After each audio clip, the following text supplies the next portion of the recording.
देवाचे उपकार आहे, मला जमीन नाही, गुंठा नाही, दुकान नाही, धंदा नाही, उपकार आहे म्हणतो मी. देवाचे आणखीन एक उपकार आहे, मला मुलगा नाही. ज्याला आहे त्यानं त्याचं पाहून घ्या काय चालू आहे ते. मेदगे सारखे बिचारे भाग्यवान फार थोडे लोक असे. देवाचे आणखीन एक उपकार आहे, मला 5 मुली आहेत.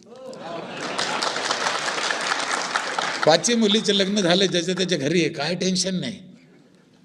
मुली ज्याच्या त्याच्या घरी, मुलगा नाही, वारकरी घरात दोघंच. 8-8 दिवस घरी जात नाही. मी आता 5-6 तारखेला घरी जाणार आहे. 3-4 दिवस झाले निघून.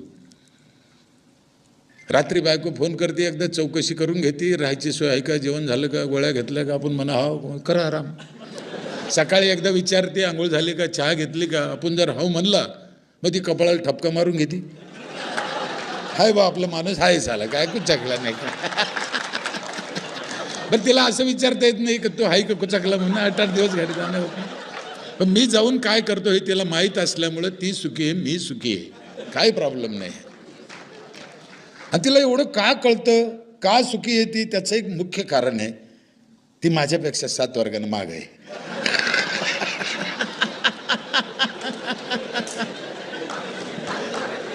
चाळीस वर्ष झाली आमची युती आहे. जमत तर अजिबात नाही, पण मोडत बिलकुल नाही.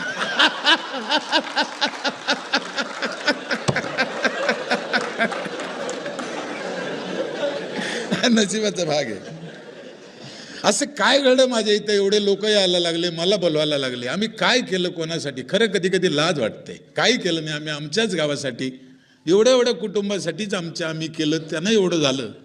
मी दुपारी पण म्हणलो, आपल्या देशात इतकले मोठाले लोक झाले, इतकी ताकद होती, इतकी पॉवर होती त्यांच्याकडं, त्यांनी का नसन केलंय,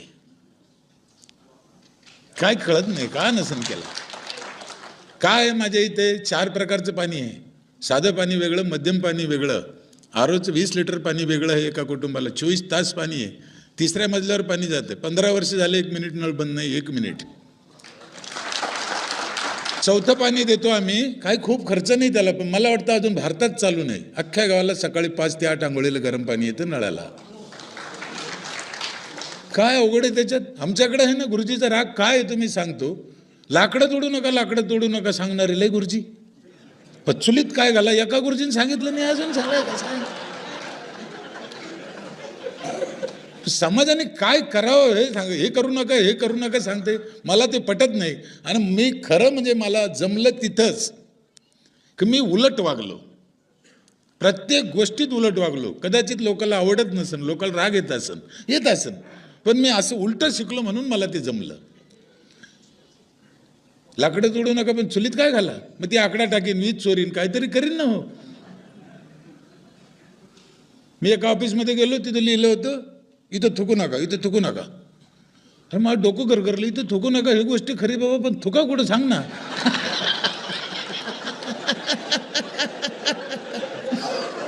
तिथे काय व्यवस्था नव्हती. मी घरी गेलो, ग्रामसेवकाला सांगितलं तर ते मला पटलं नाही. मग ते म्हणे मग ते बरोबर आहे, मग काय करायला पाहिजे. म्हणलं आपल्या इथं असं नाही करायचं.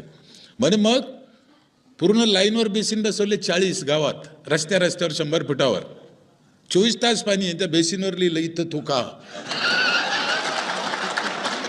अरे इथं थुकू नका, हा काय सांगपणाचं किती. मी दुसऱ्या शहरात पाहतोय, इथलं नांदेडचं उलट पाहिलं मी. No parking, no parking, no parking. अरे नो पार्किंग वाचली, पुढं काय करा त्यांना, गाडी कुठे पार्किंग करायची. इथं आहे पार्किंगचे बोर्ड. मला चांगलं वाटलं, आनंद वाटला की बरं आहे, आपले नांदेडचे मराठवाड्यातले होईना पण थोडी हुशार आहे, चालले बरं आहे. नाही नुसतं नो पार्किंग लिहून प्रश्न सुटत नाही. म्हणून लोकांना त्यांचा पर्याय द्या, त्यांना तसं वागायला मजबूर करा. तेच काम केलं मी. टॅक्स भरतच नव्हते माझे इथं लोक, चौकडच भरत नाही. मग मी काय केलं, पिठाची गिरणी टाकली 15 वर्षापूर्वी. जो टॅक्स भरण त्याला दळण वर्षभर फुकट. महिलाची जात लय हुशार, तिला व्यवहार कळला, माणसाला जरी नाही कळला तरी. आता 2 मिनिटं उशिरा सत्काराला बोलली ती गोष्ट वेगळी. हा मला लय दुःख झालं होतं. ताईला थोडं उशिरा बोलवलं होतं मी, म्हटलं पण आलं लक्षात, बोलवलं ताईला, मला बरं वाटलं होतं. मग थोडे बी कमी जास्त केलं ना महिलाच्या बाबतीत कोणी, मला लय त्रास होतो. त्याचे 2 कारणं आहे. 42 वर्ष झाले मी महिलात राहतो. 1 जानेवारी 1975ला माझे वडील वारले, आईत राहिलो. आत्ता ह्या वर्षी आई वारली, 100 वर्षाची होती. लग्न झालं, नंतर लग्न झालं, माझे वडील वारले, बायकोत राहिलो. पुढे 5 मुली झाल्या, पुरीत राहिलो.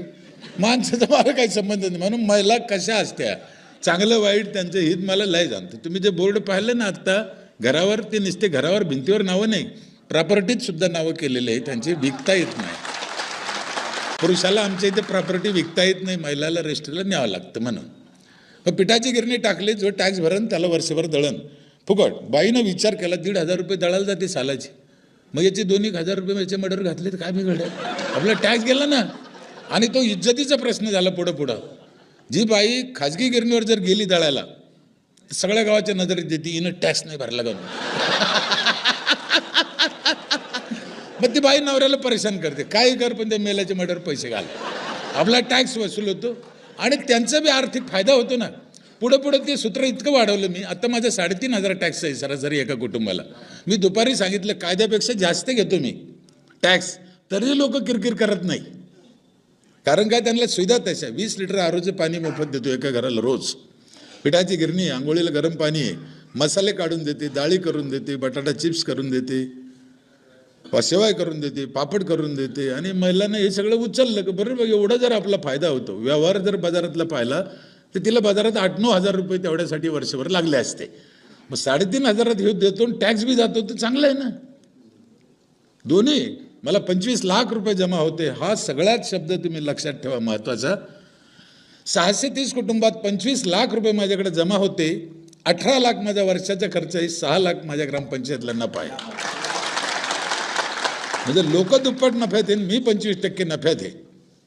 कोणाला काही प्रॉब्लेम नाही. इथं मिया बी खुश आहे, बीबी बी खुश आहे. आणि दोन्ही खुश असले तरच त्या संसारात मजा आहे, नाही तर काय मजा नाही. बळजबरी खूप लोक मला सांगते की लोकांचा सहभाग, काल तुळजापूरच्या त्या टाटा इन्स्टिट्यूटमधलं तारीख द्यायची होती, दिली 11 तारीख. ते प्राचार्य मला म्हणे, साहेब काय विषय टाकू, लोकसहभागातून ग्रामविकास. म्हणलं किती दिवस रे आता ही बदमाशी. मी का त्याला पाहिलं नाही विचारायला, ते तर परेशान झालं. ते म्हणे काय झालं. म्हणलं कव्हर लोकसहभागाची वाट पाहायची, लोकसहभागात म्हणायचं आणि आमच्यासारख्यानं बाजूला पळून जायचं, हे बंद करा धंदे. म्हणलं आता लोक करतेच, लोकांचा काही संबंध नाही, पण आम्ही अवलंबून बसलो त्याला शब्द लावून टाकला लोकसहभाग. लोक येणार नाही साहेब, आता गेले ते दिवस. त्याचं कारण असं आहे की लोकांना विश्वास ठेवा असा माणूसच राहिला नाही, तर लोक येतील कसे काय, कुठून येतील लोक, कोणाकडे येतील, त्यांना भरोसाच नाही. प्रत्येकाच्या हातात जाळं दिसतं, त्यांना जाळं. म्हणून समाज पुढे येत नाही. नाही तर समाज खूप चांगला आहे. आणि खूप वेगळ्या दिशेने घेऊन गेलो आम्ही, वेगळ्या प्रथा पाळल्या, वेगळं सांगितलं. कदाचित त्या काळातल्या गरजा असत्या, पण माझं आज मत असं आहे की तुम्हाला खरंच देशाचा विकास करायचा असेल तर पहिले संतांचे विचार घ्या, शासनाचा पैसा घ्या, 10% आपला टाका आणि विज्ञानाची जोड धरा, देशाचा विकास होईल. हे 3ही सूत्र पकडा तुम्ही, त्याच्याशिवाय ते खरं नाही. सगळं जुनं चांगलं होतं म्हणून चालणार नाही, सगळं नवं चांगलं होतं म्हणून चालणार नाही. याची जोड घाला, शासनाचा पैसा घ्या. आम्ही तेच केलं. 24 तास पाणी, 24 तास लाईट, सेपरेट सबस्टेशन. 33 एकर जमीन आहे गावाची. 100% बागायत आहे, जी 100% कोरडं होती 25 वर्षापूर्वी, आज 100% बागायत आहे. सगळ्या शेताला रोड आहे, वीज चोरी नाही, 100% लोक बिल भरते, एकही आत्महत्या नाही, कधी होणार बी नाही. माझी गॅरंटी आहे, होऊच शकत नाही. कशाला होईल, काही कारणच नाही ना. जो तो खाऊन पिऊन ज्याच्या त्याच्या सुखी आहे, काय टेन्शन नाही. मग लोक सुखी झाले, लोक समाधानी झाले. आमच्याकडून त्रास नाही, त्यांच्याकडून त्रास नाही. गाव म्हणलं की भाऊबंदकी, राजकारण, हेवा दावा, तो भाग वेगळा आहे, ते चालत राहील. कोण निवडून आलं, कोण सरपंच झालं, यालाही काही महत्त्व नाही ते. पण आता लोकाला, महिलाला एवढी सवय झाली, त्या सगळ्या गोष्टी बिगर ते जगू शकत नाही. झाडं खूप आहे. आपल्याला 4-5 गोष्टीवर काम केलं पाहिजे. 1, पिण्याचं पाणी चांगलं पाहिजे. 2, वापरलेलं पाणी, सांडपाणी पुन्हा जमिनीत जिरवलं पाहिजे. 3, झाडं लावलं पाहिजे. 4, संडासचा वापर केला पाहिजे. या गोष्टी तुम्हाला जरी तुमच्याशी निगडीत वाटत नसले तरी महत्त्वाचे आहे. 4, संडासचा वापर झाला पाहिजे. 5, मुलाबाळाचं शिक्षण चांगलं झालं पाहिजे. 6वी गोष्ट थोडी अवघड आहे, बघा तुमची मनाची तयारी असेल तर मी सांगायला हरकत नाही. हां, अवघड आहे म्हणून सांगून नाही, कारण मी सांगून जर तिचा उपयोग होत नसेल तर न सांगितलेली बरी, म्हणून मी तिला मागं ठेवतो, सांगत नाही.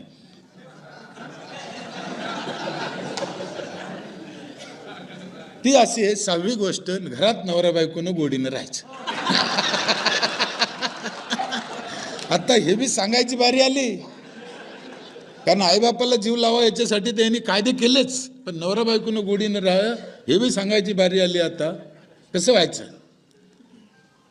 का एखादा माणूस म्हणेन, साहेब आम्ही गोडीनं राहू पण याला काही सबसिडी निघाली का?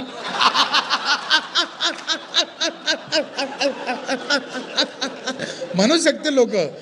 सध्या समाज सबसिडीवरच चालू आहे, सबसिडीवरच चालू आहे. त्याला सबसिडीशिवाय दुसरं काही कळतच नाही. हर गोष्टीत सबसिडी पाहिजे म्हणतो. घ्या सबसिडी, मला काही प्रॉब्लेम नाही, माझ्या काही बापाचं चाललं नाही, पण सबसिडी घेऊन तरी त्याचा उपयोग चांगला केला पाहिजे. ज्या कामाला दिली त्याच्यासाठी ते उपयोग केला पाहिजे. पण असं होत नाही. खरं म्हणजे ह्या 5-6 गोष्टी का करायच्या हे बी आम्हाला कोणा शिकवलं नाही, कशा करायच्या हे बी शिकवलं नाही. आज आपल्याकडे खूप कमी वेळ आहे, तरी त्यातल्या त्यात काही गोष्टी मी सांगण्याचा प्रयत्न करीन. आमचं आरोग्य कमी झालं, आमचं आयुष्य कमी झालं. आत्ता जज साहेबांना सांगितलं, आपल्याला पोटात कुपोषित जन्माला येऊ राहिले. किती वाईट गोष्ट आहे. आमचे आजोबा पंजोबा 100 वर्षे जगत होते. आम्ही प्रांजळ मनाने सांगा किती वर्षे जगू असं आपल्याला वाटतं आता? प्रत्येकाला 70च्या वर तर माणूस म्हणूच शकत नाही आता. 65-70, 65-70 म्हणतो, म्हणजे मिनिमम 25% आमचं आयुष्य कमी झालं. 25 वर्षे. मी गमतीनं म्हणत राहतो, याच्यात काय पाकिस्तानचा हात आहे का? नाही तर काही झालं का आपलं ढकलून देतो आपण, पाकिस्तानचा हात आहे, झाले मोकळे. याच्यात बी ते आहे का? आमचं आरोग्य खराब झालं. पुढच्या पिढीचं कसं होईल?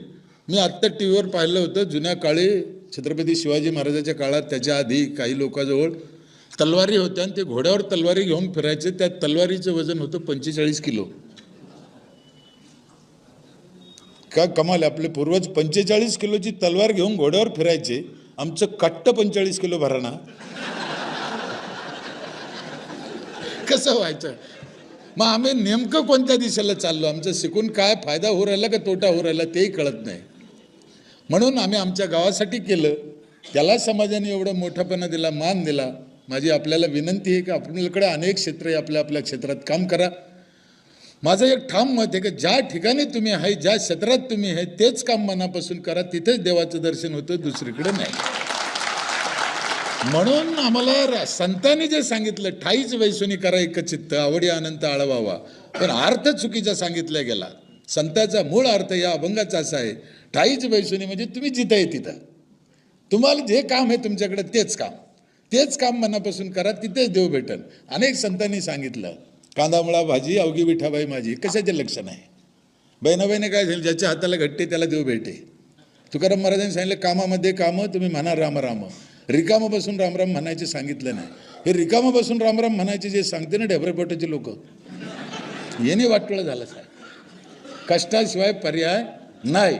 इतके दिवस गेले, बापदादाची इस्टेटी होत्या धकलं.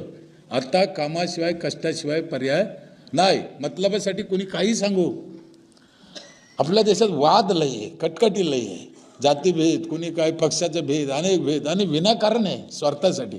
त्याच्यामुळे विकास राहिला असं मला वाटतं. पण विविधता खूप आहे, त्याच्यात आनंद खूप आहे, मजा खूप आहे. पण आपण त्या आनंदापासून विनाकारण पार होऊ राहिलो, विनाकारण. मी आत्तापर्यंत 22 देशात गेलो असेल, असंच काही नाही हो. जग भिकारी आहे, भिकारी, काहीच नाही. ते आखाता बिखाता दुबई तिकडे ते काही 1 गुंठा जमीन नाही द्यायला खाली. 9 देशात जमीन नाही. इथून माती नेते, तिथं वाळूत खड्डे करते, मग त्याच्यात झाड लावते. आम्ही तोडे नाही तरी लेवेन. लय फरक आहे ना. तिथं विचारलं पाऊस कधी पडला तर म्हणे 5 वर्ष झाले, तेव्हा 5 मिनिटं पडला होता. पण राहते काय टकाटक. सिंगापूरला म्हणे स्वतःचं एक थेंब पाणी नाही, आणि पाणी विकायचा धंदा आहे त्यांचा.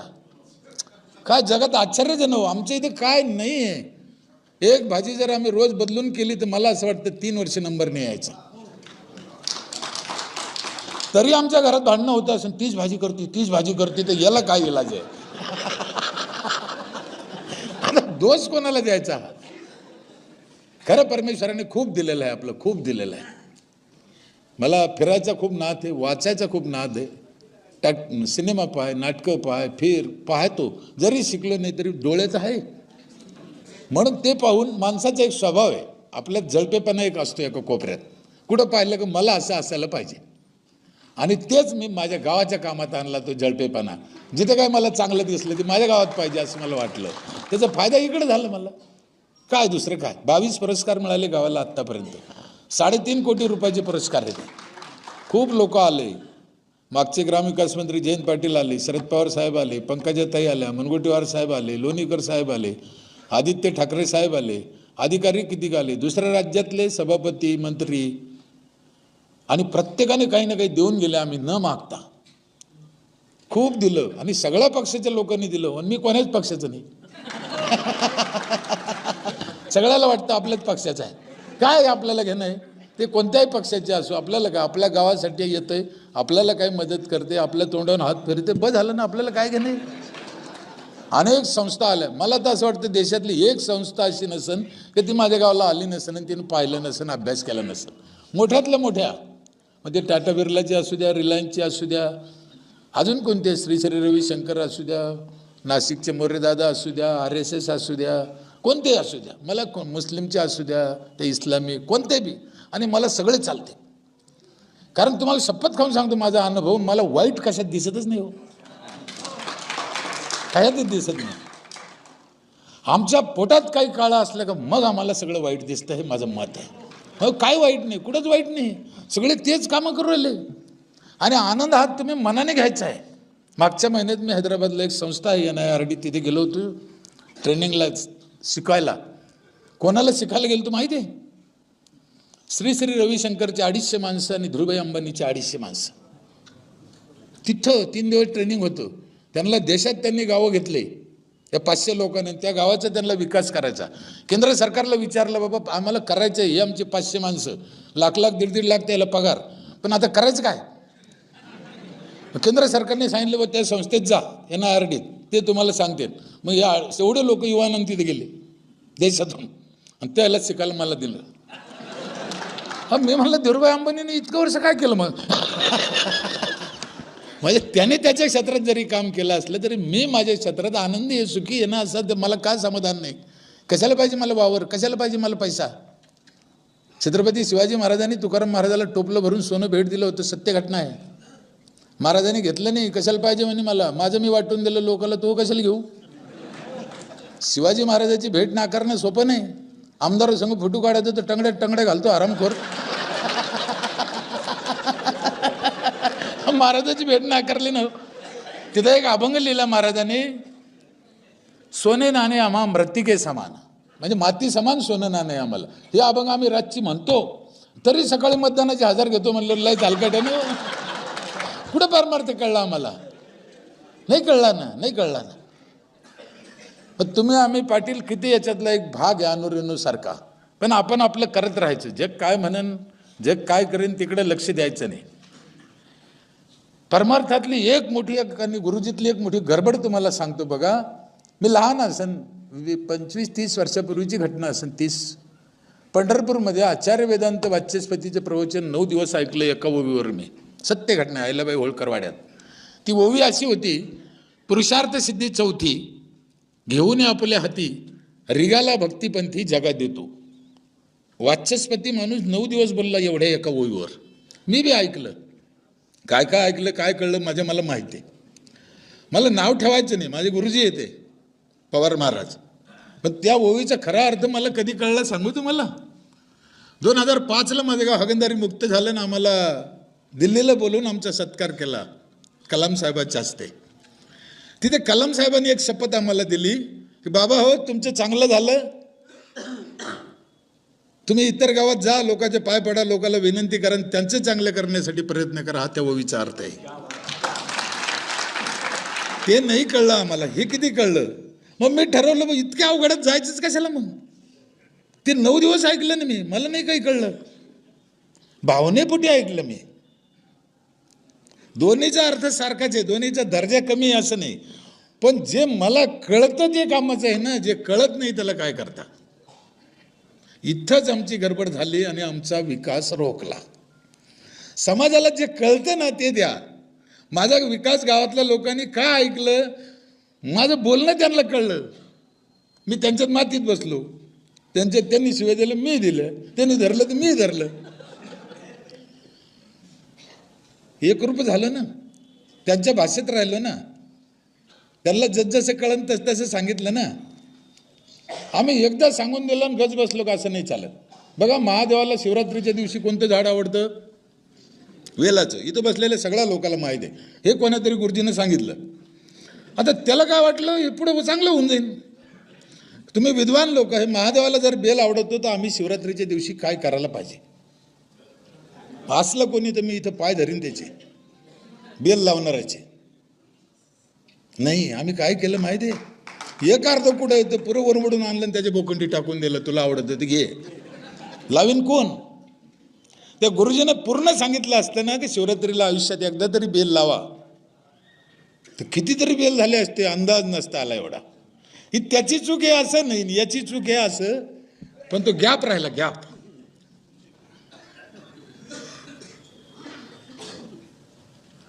माझी आई वारली 6 महिने झाले.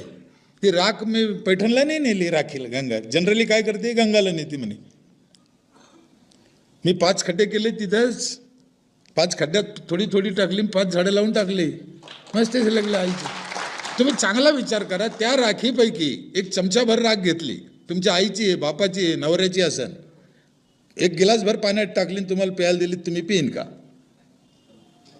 नवऱ्याची असली तर नाही, बापाची असली तरी मग दुसऱ्याच्या पाण्यात कशी टाकता? नाही कळलं ना आम्हाला. किती साधी गोष्ट आहे. त्या दिवशी सांगणाऱ्यांना सांगितलं असं गंगेतनं, त्याची कारण वेगळे असू शकते, एकमेकाला नाव ठेवत बसायचं नाही. त्या दिवशी गंगा धो धो वाहत होती. आत्ता वाहती का? तिचं डबकं झालं ना. आता नाही चालायचं ना ते. काळानं रूप बदला, जी.आर बदला. नसन तुमच्या याच्यात तरी बदला. साहेबाकडे कोणा याचिका दाखल नाही केली म्हणे, तरी त्यांना कल्पना आली, त्यांना वाटलं की नाही चालत, त्या तिसऱ्या लोकांसाठी स्मशानभूमी पाहिजे, त्यांना व्यवस्था पाहिजे. होऊ शकतं ना, काय मरमर आहे, काय परेशानी. आम्हाला वाटलं पाहिजे, आम्हीच पुढे होऊन करायचं नाही. का नाही करायचं? अनेक गोष्टी आहे, अनेक परंपरा आहे, विविधता आहे. नाव ठेवायचं नाही. आपल्याकडे नुसते नाव ठेवते. प्रत्येकात मजा आहे, प्रत्येकात आनंद आहे, प्रत्येक सण आहे, महिन्याला सण आहे, महिन्याला पुण्यतिथी आहे, त्याचा आनंद घ्या, त्याच्यापासून चांगलं करून घ्या ना. आम्ही नाव ठेवतो. ते व्हॉट्सअपचं काढलं होतं गणेशरावनं, काय काय रोज येतं. एक काय येतं आपल्याकडे, ते ब्राह्मण समाजाला लई टार्गेट केलं जातं. त्याने आम्हाला लुटून खाल्लं, त्याने आम्हाला लुटून खाल्लं. काय लुटून खाल्लं मला कळतच नाही हो, कसं काय लुटून खाल्लं. तुम्ही घर बांधलं 15 लाखाचं, तुम्ही गेले, गुरुजी मी त्या घरात राहायला कधी जाऊ? ते म्हणलं शुक्रवारी 4 वाजता जाईन, दी 200 रुपये. त्याचं काय चुकलं हो? काय चुकलं? काय त्याचं काय चुकलं? अरे आम्हाला अक्कल नाही, आम्ही अजून म्हणायलाच तयार नाही. त्याने लुटलंच म्हणते आम्ही. त्याने कसं काय लुटेन? बरं ते कुठं आलं तुमच्या घरी का बाबा तू कधी जातो म्हणाला? आम्हीच जातो. म्हणजे आमचा कमकुवतपणा, आमचा मूर्खपणा दुसरं ढकलाचं ही रीत पडली आमच्याकडे. असं नाही होत. आणखीन ह्याच्या पुढची गंमत सांगू. आमचे गुरुजी बसलेले आहे. आता बकरी जर वाघाच्या पिंजऱ्यात गेली, तो काय म्हणून मला महाशिवरात्र आहे.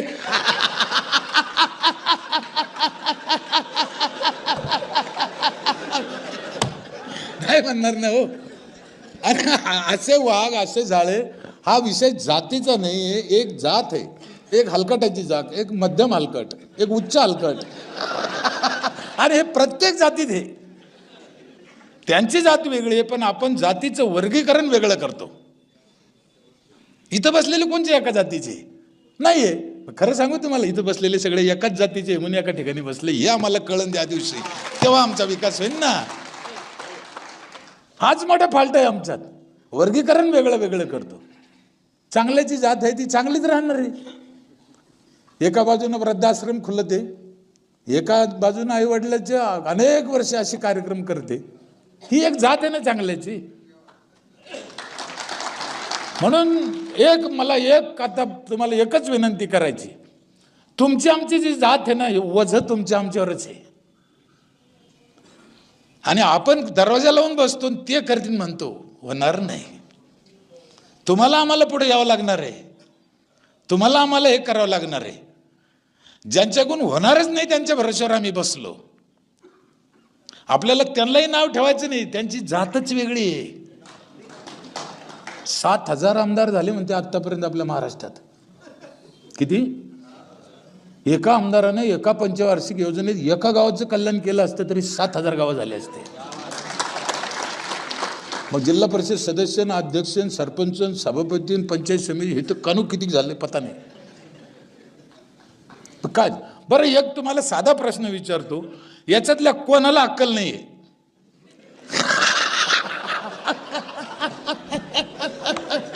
आहे कोणी मूर्ख? आहे. ते मूर्ख नाही, आम्ही मूर्ख आहे का? आम्ही त्यांच्या भरोश्यावर बसलो. आम्हाला ज्ञानेश्वर महाराजांनी सांगितलेलं आहे ना, आपली आपण करा, सोडू नको. म्हणून आपण आपलं काम करायचं. आम्ही आमच्यासाठी करू, आमचं पाहून लोक लाजतील करतील. काय करायचं आम्हाला? आमच्या दारात 4 झाडं लावायची आमच्यासाठी. एका माणसाला 4 झाडाचा ऑक्सिजन लागतो रोज, एका माणसाला. आम्हाला काय शिकवलं? या जगात माणूस जन्माला आला तर सगळ्यात आधी त्याला आईचं दूध लागतं. 100% खोटं आहे. सगळ्यात आधी त्याला ऑक्सिजन लागतो, तो झाडातून मिळतो. आय मेली तरी पोरग जगन, ऑक्सिजन नाही मिळालं तर जगणार नाही. आय मरावं असं आपलं म्हणणं नाही, झाड महत्वाचं आहे. हरामखोरांना 4 झाडं आयुष्यात ते कधी लावले नाही, पण जाताना 4 क्विंटल घेऊन जातो.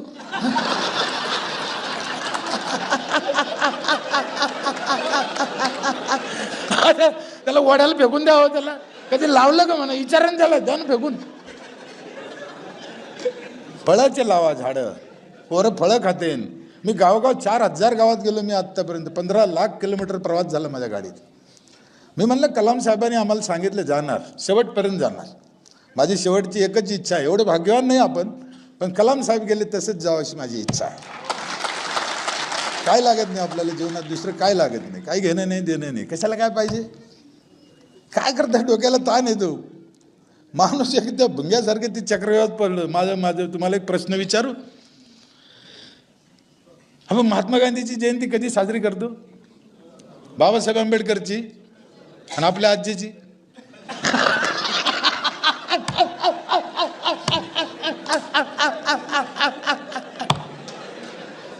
काय गंमत झाली बा. आज्यानं वाडा ठेवला, आज्यानं वावर ठेवला, आज्यानं लग्न केलं आमचं. आज्जा आमच्या ध्यानात नाही, ते आमच्या ध्यानात. याचं कारण असं आहे, ते लोक समाजासाठी जगले म्हणून समाजाच्या आठवणीत राहिले. आमचा आज्जा वाट्याच्या पुढे जाऊ दगड ठोठो मेला. कधी नगरपालिकेची पट्टी भरली नाही, कधी कोणाला सोयीनं बोलला नाही. याला कोण ध्यानात ठेवीनं? मग आता आम्ही असा विचार करायचा आहे का आम्ही कोणासारखं जगायचं? आम्ही इथं जन्माला आलो कशासाठी? आमचं नेमकं काय काम आहे? येताना काही आणलं नाही, जाताना काही न्यायचं नाही, कोणालाच नाही, सगळ्याला माहिती आहे. मग कशासाठी आलो इथं? मग आम्हाला साने गुरुजींनी सांगितले, खरा तो एकची धर्म जगाला प्रेम अर्पावी, जगी जे ही नातपत दलित तया जावो नि उठवा. आम्ही म्हणतो, करत नाही. हो, करत नाही. काय लागत नाही हो. आमच्या गाडगेबाबाचं पोरगं वारलं, निरोप आला, त्यांना एका गावात कीर्तन करत होते. आता वारलंच म्हणे, मी आलो कुठं जिंद करीन त्याला, घ्या मौत करून. कलाम साहेबाच्या घरी गेलो मी रामेश्वरला. नंतर त्यांच्या भावाला भेटलो, अजून मंजुरी करते. काय उदाहरण काय पाहिजे मला? कलाम साहेब जास्त का भावले? मागचे तिन्ही जे नावं घेतले मी, तुकाराम महाराज, गाडगेबाबा, तुकडी, मी पाहिले नाही. आपले अनेक संत राष्ट्रपुरुष आहे आपल्या देशात, शिवाजी महाराज, बाबासाहेब आंबेडकर, सावित्रीबाई, पण आपण नाही पाहिले. मी पाहिले, कलाम साहेब पाहिले, स्वतः कळले. ते काय पाहिजे? लग्न नाही केलं आपल्यासाठी. आम्हाला त्यांच्या धर्मातल्या 2-2 बायका दिसतात, 4-4 पोरं दिसते, पण कलाम साहेब बिगर लग्नाचे राहिले हे काऊन दिसत नाही आम्हाला? काय पाहायचं? इच्छा ठरवायचं आहे ना. मी 4 पोरं 2 बायकाचं समर्थन करतो असं नाही, पण आम्हाला चांगलं दिसलं पाहिजे. वाईटावर का नजर जाते आमची? म्हणून चांगलं पहा, आपल्या गावासाठी चांगलं करा, चांगलं पाणी प्या. 5 लिटर पाणी लागतं रोज पोटात. मी पहिलं माझ्या इथे रोज 10-15 महिला आजारी पडत होत्या. 94ला 2 दवाखाने होते, 94ला माझ्या इथे खाजगी. डॉक्टरचा बिल राग आहे मला. काही लोक दवाखान्याला भूषण समजत देऊ. दवाखाना ही भूषणाची गोष्ट नाही. दवाखाना असला पाहिजे, डॉक्टर असला पाहिजे, तो वेगळा. पण 4 दवाखाने गावात म्हणजे भूषण असं नाही. इथे 94ला 2 डॉक्टर होते माझ्या इथे, दोघं पळून गेले. 10 रुपये धंदा होत नाही, कवर बसतील तिथे. तुम्ही विचारून पहा, मी जेवढं बोलतो ते एकही शब्द खोटं बोलत नाही. आयुष्यात माझे 2 नियम आहे. एक, माझ्या 5ही मुलीची शपथ खाऊन सांगतो, 1, मी कधीच खोटं बोलत नाही. 2, मी कधीच हरामाचे 10 रुपये खात नाही. 2च गोष्टी आपल्याकडे. तिसरं भांडवल नाही, काही लागत नाही. त्याच्यामुळे कुणाची भीती नाही, कुणाचा रागही नाही, कुणाचं मत्सरही नाही. आपल्याच्यानं जेवढं होईल तेवढं आपलं खारुताईसारखं चिमणीच्या वाट्यानं आपलं करत राहायचं. खूप लोकांनी, समाजाने खूप मान दिला, खूप. नाही तर माझी इथं लायची उभं राहायची लायकी आहे का? नाही. का समाजानं उचललं? याचा अर्थ समाजाला चांगल्या गोष्टी लागत्या असं त्याचा अर्थ आहे ना. महाराष्ट्रातल्या सगळ्या पंचायत समिती जिल्हा परिषद सदस्याचं ट्रेनिंग घेतलं मी यशदाला, सभापती अध्यक्ष. जेवढे पोरं आता सिलेक्शन होते ना MPSC UPSCतून पुण्यामार्फत यशदामार्फत ट्रेनिंगला धाडते माझ्याकडे 2 दिवस. कलेक्टर झालेलं पोरगं जेव्हा सर म्हणतं ना मला,